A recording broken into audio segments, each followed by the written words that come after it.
بسم الله الرحمن الرحيم. نبدأ على بركة الله. توقيت المجموعة الثانية لكأس الخليج 25. البحرين ضد الإمارات وقطر ضد الكويت. البحرين ضد الإمارات ستقام الساعة 4:15 بتوقيت العراق، والسعودية ومكة المكرمة.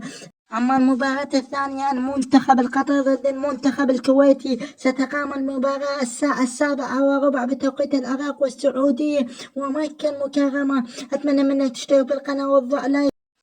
أتمنى منك تكتب رأيك في مباراة المنتخب القطري ضد المنتخب الكويتي النتيجة، أما المنتخب البحريني ضد المنتخب الإمارات أتمنى منك تتوقع النتيجة في التعليقات. حبايب